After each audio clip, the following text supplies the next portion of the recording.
بسم الله الرحمن الرحيم. مين اللي يصدق ان ده عصير تمر هندي وده عصير تمر هندي؟ شايفين فرق اللون ازاي؟ بصوا يا جماعه، بصوا الجمال والحلاوه، فظيع. لو عايزين تعرفوا ازاي عملت التمر هندي بالكركديه التحفه ده، عصير رهيب، وازاي ده عملته برغوه وده من غير رغوه ويبقى شكل نهائي كده، خشوا يلا اعملوا لي اشتراك ولايك في القناه، ويلا بينا نشوف الفيديو الجميل التحفة ده. فعلا هتتبهروا بيه فيديو يا جماعة. يعني انا بقول اللي هيجرب العصير ده مرة واحدة هيعمل عنده ادمان ادمان ادمان. احلى عصير تمر هندي هتشربوه في البيت، بجد تحفة تحفة تحفة. والشكل النهائي عامل ازاي يا جماعة؟ خطير خطير خطير. يعني بصوا ده، يلا بينا بقى نشوف اتعمل ازاي ونشوف الفيديو بتاعنا. اول حاجه هنا عندنا حله حاطه فيها اي كميه ميه. الفيديو ده حلاوته او العصير ده حلاوته ان هو ايه، مفهوش مقادير. يعني ايه مفهوش مقادير؟ يعني انت اللي هتقرري. انا عندي حله فيها ميه، فطبعا هتحطي على حسب كميه الميه بتاعتك كركديه. انا عندي بقى حبه كركديه جايلي من اسوان، يا سلام تحفه. بصوا يا جماعه شكله عامل ازاي، شايفين الكركديه بتاعي. هحط فيه الكميه اللي انا عايزاها. انت عارفه هتحط ميه قد ايه، هتحط عليها كميه كركديه. انا هحط ايه، حوالي كبشتين كده. وطبعا الكركديه دوت حسب النوع انت جايباه، في نوع ما بيبقاش حلو. اهو انا كده هحط كفايه قوي كده، يعني انا شايفاه كفايه. هنعمل ايه بقى؟ في ناس بتسيبه منقوع في ميه ساقعه عادي، ميه من الحنفيه. لا انا هديله غلوه على النار، يعني بالظبط يعني ايه، بعد ما يبدا غليان هسيبه بالظبط 3 4 دقايق بالظبط كده على النار. وانا حاطه كده الكركديه على النار، هحط معاه حاجه. يعني اللي هيجرب العصير ده بطريقتي اكيد اكيد هيتبهر بيه والله العظيم. انا عندي التمر هندي اللي هو الحب، مش الجاهز، لا اللي هو ده. عارفين ده يا جماعه؟ طبعا ده، شايفين ده بقى انا بجيب بقطع حته كده، يعني حته محترمه كده مش حته صغيره، لا بقطع حته. ليه بقى؟ لان التمر هندي مع الكركديه بيدي مزازه رهيبه رهيبه يا جماعه والله العظيم فعلا. يعني انا لما بعمل العصير ده في البيت، يعني انا عيالي بيتبهروا بيه فعلا، ما بيسيبهوش، لا هنخلصه كله. ولو عملته في رمضان بقى يبقى ما فيش فطار بقى، هم هيفطروا بيه. عصير جميل قوي قوي، وتمر هندي مع الكركديه لا ليه طعم تاني خالص.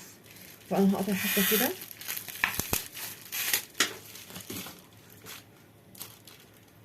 شايفين حته قد ايه؟ حته كبيره مش صغيره، لان طبعا كميه الميه عندي كبيره. في ناس ما يعني بتعمل كميه ميه قليله، لا قللي. في ناس بتحب بتحط كركديه اكتر وتقلل التمر الهندي، براحتك. انا بقولك العصير دوت انت اللي بتتحكمي فيه، زي بتتحكمي في السكر بتاعك. هقطعه كده حتت صغيره.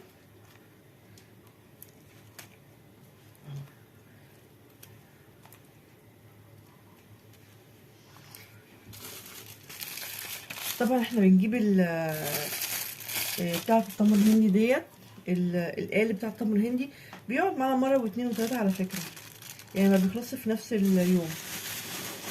انا الصراحه شايفه ان انا عايزه احط ايه، حبه كركديه صغيرين كمان. بس كده.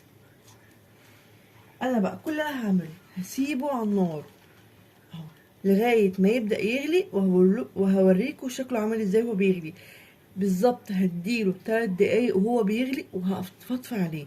بعد كده هغطيه لغايه ما يبرد خالص.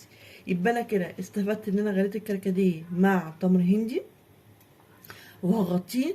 بيدينا بقى لون وطعم بجد بجد. اللي هيجربه مره هيبقى عنده ادمان.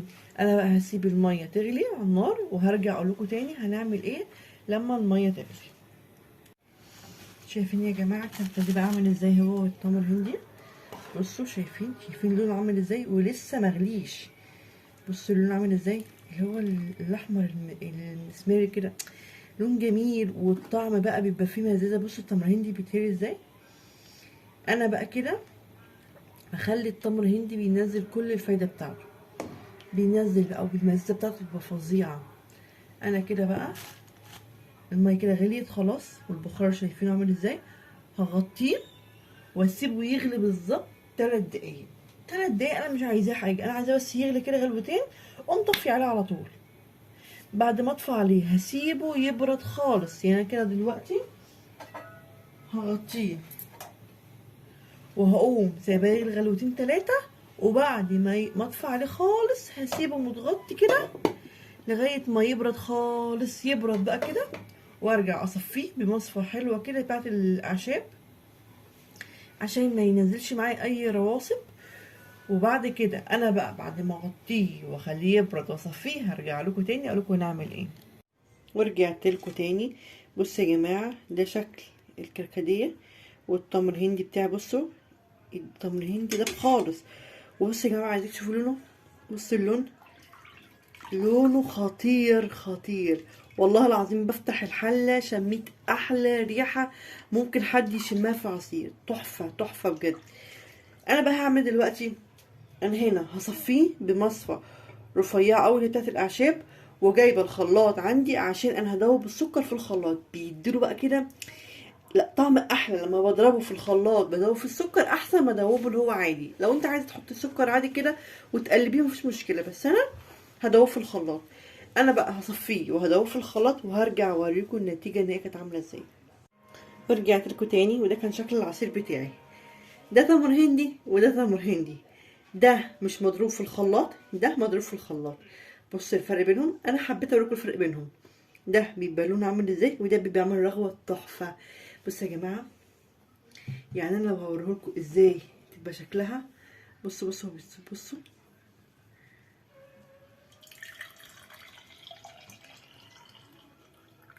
بس كده.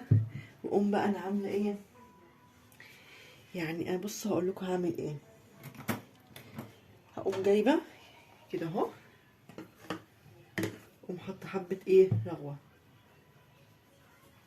بصوا بتخلي شكل العصير خطير. يا بصوا كمان، بصوا